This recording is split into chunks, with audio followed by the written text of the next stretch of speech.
365 दिन में से आप 350 दिन अलग कर दीजिए और ये 15-16 दिन अलग कर दीजिए, आपको समझ में आ जाएगी मेरी बात। इस पर फोकस।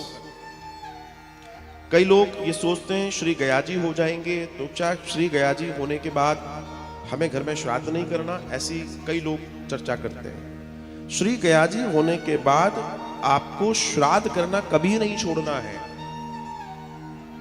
क्योंकि अब आपके जो श्राद्ध हैं वो आपको लाखों गुना फल देने वाले हैं।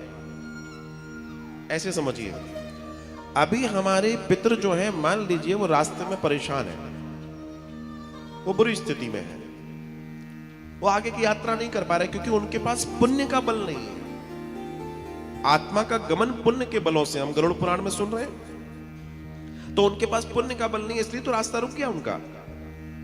तो जब पुण्य का बल मिलेगा तो वो आगे बढ़ जाएंगे। तो जो व्यक्ति परेशान है, रास्ते में पड़ा हुआ है, तुम उससे क्या आशीर्वाद ले लोगे? क्या आशीर्वाद ले लोगे? जो खुद दुखी है, खुद परेशान है। लेकिन अगर कोई पितर मुक्त होते हैं और मुक्ति में वो पितरलोक में जाते हैं, जहां सफेद सिंहासन है, सफेद वस्त्र है, श्वेत मणियां हैं और बड़ा दिव्य उनका दर्शन होता है, जब पितरलोक का दर्शन। जो लोग ध्यान जानते हैं, ध्यान करना, उसमें तीसरे लेवल के बाद पितृलोक आता है। जब ध्यान में जाएंगे तो आप उन लोकों में जाएंगे, तीसरे लेवल के बाद पितृ, श्वेत, सब कुछ श्वेत है वहां पर। तो जब वो वहां बैठे कंफर्ट हो गया आनंद से, और तब तुम उन्हें भोजन पानी प्रसादी ऑफर कर रहे हो, तो आशीर्वाद कैसा होगा? बस थोड़ा दिमाग से सोचो कि उससे वो जब सुखी हैं तो हम सुखी हैं। किसी व्यक्ति को आप सुख देंगे तो सुख पूर्वक जब उसका आशीर्वाद निकलेगा तो आपका कल्याण करेगा।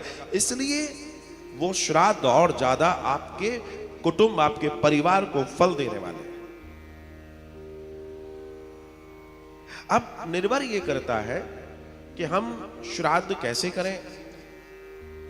कई बार लोगों के, अब जैसे यहां पर आप आए, हो सकता है आप 15-16 दिन में 5-7 श्राद्ध करते हो, 6-8 करते हो, 10 करते हो। अब कई बार आदमी, व्यक्ति ये सोचता है कि हम कितने करें, इतने नहीं कर पा रहे, एक एग्जाम्पल ले लेते हैं। तो कहा गया है कि कम से कम अगर आपके माता पिता चले गए तो उनका जरूर करें, दादा दादी इत्यादि। कोई अकाल गया है, नियर बाई, देवर हो सकता है, बेटा हो सकता है, उनका जरूर करें। एक तो श्राद्ध की ये पद्धति है।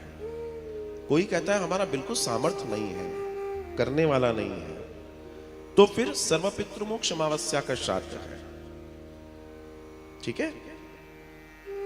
वो श्राद्ध में आप सभी के निमित्त विधि विधान से करें। लेकिन कभी भी जब आप श्राद्ध करें या फिर पितृमोक्ष अमावस्या का जो आखिरी वाला करते हैं, जिसमें हम जिमाते ही जिमाते हैं, ये ध्यान रखने, आपको कुछ चीजों का विशेष ध्यान रखना है। अन्न, जल, वस्त्र और दक्षिणा। और वस्त्र श्वेत हो तो बहुत अच्छा, कुछ हिस्सा सफेद जरूर हो, क्योंकि जब आप कोई कार्य करते हैं तो उसकी पूर्णता तभी होती है। आपने अन्न दिया, आपने जल दिया, आपने दक्षिणा दी, और दान और दक्षिणा, ये दान की चीज है। उसमें बहुत सारी चीजें, लेकिन जो चीज मुझे ठीक लगती है वो चीज मैंने बता दिया, उस चीज का विशेष ध्यान दें। एक होता है पार्वण श्राद्ध। ये जो पार्वण श्राद्ध होता है, ये श्राद्ध कई श्राद्धों का एक मिश्रित श्राद्ध होता है। एक मिश्रित श्राद्ध, इसमें समय लगता है।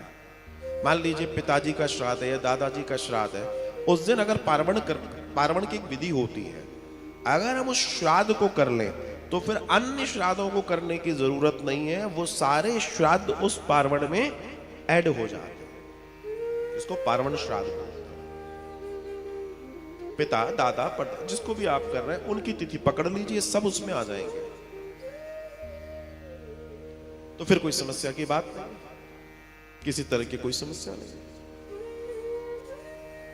जब भी श्राद्ध कर रहे हैं, इस बात का ध्यान रखें कि आप जो श्राद्ध कर रहे हैं, पक्का भोजन, पक्का मतलब पूड़ी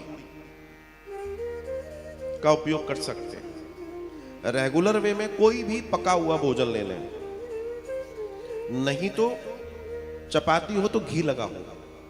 जैसे कई लोग को नहीं होता, घी जरूर उसमें घी जरूर चाहिए, कुल मिला के समझ लेना, रूखा नहीं दिया जाता, तो घी होना चाहिए।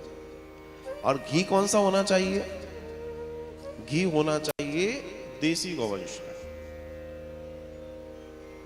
छोटी छोटी चीजें हैं जिन्हें समझिए। इसलिए आपने देखा होगा कई लोग श्राद्ध में देसी घी का दान करते हैं। वो जो वैतरणी है ना, उसको घी में कन्वर्ट करने के लिए आगे आगे हम लोग उसमें सुनेंगे।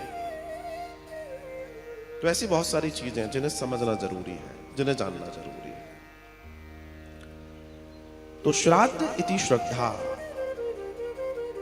श्राद्ध श्रद्धा का विषय है, फॉर्मेलिटी का विषय नहीं है, काम को टालने का विषय नहीं है।